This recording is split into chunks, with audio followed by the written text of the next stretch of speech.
Olá, galera! Começando mais uma aula. Agora a gente vai falar um pouquinho sobre os deploy. Como é que os deploy, como que funciona os deployments, né, da nossa aplicação, né, Lauras API, e como é que a gente vai fazer isso, né? Quais arquivos a gente precisa usar, o que que a gente precisa fazer, tá? Então, beleza. A gente está aqui na nossa aplicação aqui de novo. Deixa eu botar aqui minha carinha pro lado pra vocês verem. E eu criei uma pastinha aqui, K8S, que vai ter todos os YAMLs necessários, importantes para a gente conseguir fazer esse deploy ali na no nosso cluster Kubernetes, tá? Bom, aqui a gente vai ter o seguinte, tá? Primeira coisa que a gente vai usar vai ser a configuração do config map, tá? Aqui vai ter a configuração do listen address, né, que vai ser aquela environment que a gente vai ver que o Go vai pegar para saber qual porta que ele vai estar expondo para receber as requisições HTTP. Se é local, vou botar que é falso, o OTLP endpoint, então já atribuí qual é o endpoint do collector do OpenTelemetry, time zone, ingress ready, e aqui essas informações são do banco de dados, né, que a gente precisa para fazer a conexão, né, a conexão com o banco de dados. Como é que está fazendo essa configuração com o banco de dados, Mário? Então, aqui na pasta source, a gente vai ter o package, né, que é a config de pool do nosso banco Postgres. Então, aqui, basicamente, está criando aqui, né, a gente está usando o JPG X V4 para criar a pool, né, então a gente inicializa uma pool aqui com o contexto e a config que eu estou passando aqui, que é a nossa pool aqui, né, new config, e ele vai pegar essa configuração basicamente das environment ambiente, né, e ele retorna aqui um erro caso ele não consiga inicializar a pool. E ele já faz o ping, né, para ver se está funcionando essa conexão com o banco. Aqui ele pega a connection e fecha a connection. Te dá um close pool. Se for necessário ali, a gente pode finalizar a pool, né? A gente dá um close. Certo, pessoal? Então, beleza. A gente tem aqui como que a gente vai fazer essa configuração.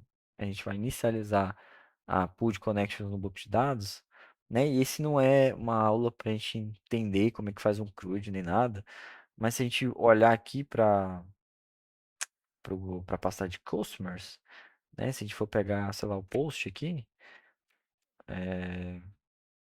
na parte de create, a gente vai ver que na hora que a gente for fazer a criação, a gente cria a carry e a gente chama aquele pacote de pool que a gente fez, né? A gente cria a conexão, né? E faz um get connection, inicializa a pool e retorna um client, né? Que vai estar com a pool ativa no PostgreSQL. E aí a gente executa a carry dentro dessa conexão, certo? Por isso que a gente vai precisar desses valores aqui, tá? Eu já dei uma palhinha do que a gente vai fazer, até para subir esse Postgres, né? Basicamente a gente vai usar um site chamado tempo.io, tembo.io, na verdade, e a gente vai subir um clusterzinho PG ali, uma instânciazinha de Postgres, para a gente subir nossa aplicação, tá?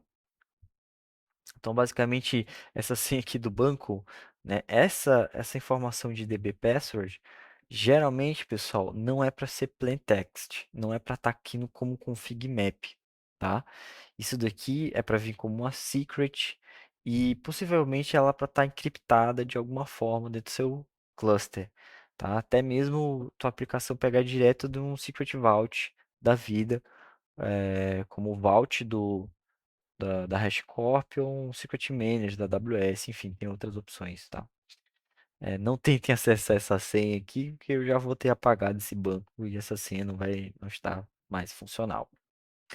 Bom, aqui a gente precisa de um deployment, né, para subir a nossa aplicação. A gente vai subir nessa imagem aqui que vai estar no meu repositório. Essa imagem vai ser pública, se vocês quiserem baixar a imagem dentro da máquina de vocês, né? Por exemplo, vocês podem vir aqui dar um Docker Run na imagem aqui, né? V1.4, vocês vão ver que vai executar aqui o Fiber, você dá a nossa imagem, né? Que está disponível, está pública para qualquer pessoa baixar. Então, basicamente, aqui a gente tem, vamos exportar a porta 3001 e a gente vai ter um Residence Probe, né? Além de estar passando a config map aqui, como um env from. Então, a gente vai pegar as envs de environment de ambiente do Docker aqui, do container, e vai passar esse config map ref aqui, né? Que é o que a gente tá criando aqui em cima, tá? Esse aqui é o nome dele. E o Readiness Probe, a gente tem aqui o barra health, que a gente vai fazer que o kubelet, né, o recurso do kubelet, fique batendo nessa porta de tempos em tempos para saber se nosso pod está pronto para receber acesso. Isso é bom para a gente até criar, né, nossos probes ali nas nossas métricas. Então, eu vou até diminuir isso aqui, vou botar no 5 segundos aqui, per seconds, que ele vai bater de 5 em 5 segundos na nossa API, tá? Aqui a gente vai ter um service, então a gente precisa de um service para a gente se comunicar com o nosso deployment. A gente precisa de um ingress também, então a gente vai criar um ingress que nem a gente fez no ingress do Grafana, só que aqui a gente vai criar direto na aplicação, né? Como está no escopo da aplicação, a gente pode criar direto aqui. Bom, a gente tem aqui no OpenTelemetry Collector, que a gente vai ser um collector para essa aplicação específica, né? Que a gente vai estar mandando nossas requisições para lá, para esse collector. Então, usando o OpenTelemetry Collector Operator. Então, a gente está passando o metadado, o nome e as especificações aqui de receivers. A gente não passa nada. Ele já coloca como o próprio localhost dele nas portas que ele identificar ali no service. Normalmente é 4318 ou 4317. GRCP 4317 e HTTP 4318. E aí a gente tem os nossos exporters, né? Então, a gente tem os processors, né, batch, a gente vai mandar as mensagens em batch, com um timeout de 10 segundos, então 10 segundos, passar 10 segundos ele vai mandar de qualquer jeito, ou um tamanho, né, tamanho máximo. Chegar um tamanho máximo, ele me envia, mas ele espera se essas duas condições vão estar verdadeiras ou não. Então a gente tem um exporter aqui que vai ser nosso tempo, vocês já devem estar sabendo disso, né, se vocês passaram pela aula de tracing. E aqui a gente tem as nossas pipelines de trace, né? A gente passa pelo OTPL, processo no batch e o export. Se a gente quisesse fazer isso daqui para tracing, logs também, a gente tinha que passar por exemplo, uns exporters aqui pro Prometheus, no caso, né? Prometheus, a gente criar um exporter pro Prometheus e um exporter pro Loki também. Ou outro back-end de logs e colocar aqui na pipeline, né? A gente ia colocar aqui um logs, e aí a gente ia especificar cada desse, né? Receive, process ou export. Mas daí você vai ter que declarar cada um desses se for diferente, né? Por exemplo, eu não vou usar o mesmo exporter de trace para o de métricas, porque são dados completamente distintos, né? Mas eu posso usar o mesmo exporter, quer dizer, o mesmo receive de trace para passar para outro exporter diferente, né? Por exemplo, outra, por exemplo, eu tenho o OTLP, que é o exporter que está mandando para o tempo, mas eu posso mandar esse trace para outro cara também.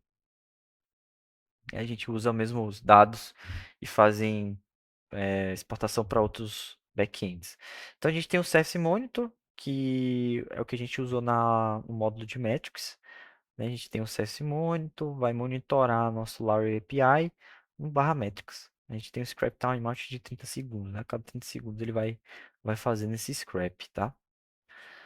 E a gente tem o Ingress do Prometheus. Isso aqui eu criei mais basicamente para a gente debugar alguma coisa ou se porventura precisar. E aqui a gente tem o probe, que a gente pode criar também um probe para o Laravel API. Isso aqui é simplesmente para a gente ter a opção também de ter um tipo de métrica de probe. A gente vai ter o probe também do Kubelet, caso vocês não queiram usar aqui esse probe, tá bom? Então, a gente conseguiu explicar mais ou menos como é que a gente vai fazer isso daí, tá? Nosso deploy, basicamente no cluster. e quais são as especificações do nossos YAMLs aqui para rodar isso daqui, né? Aqui no repositório vocês vão ver que vai ter um readme explicando, né, um pouquinho do que eu falei nas aulas e como que você vai estar instalando esses recursos dentro do seu cluster local aí. Lembrando, tá? Isso daí só vai funcionar caso vocês já tenham rodado o Terraform Apply lá, que vai ter as ferramentas necessárias. Porque a gente tem alguns CRDs aqui que se você fazer isso antes do Terraform, vai dar problema, você não vai conseguir instalar.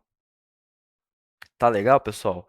Show de bola. Então, próxima aula aqui a gente vai instalar, mesmo dar um apply aqui nesses recursos aqui e ver se está tudo funcionando, tá? E aí, após a gente validar se está tudo ok, se está tudo funcionando, a gente vai subir nosso banco PostgreSQL para começar a brincadeira aí, né? Vamos lá.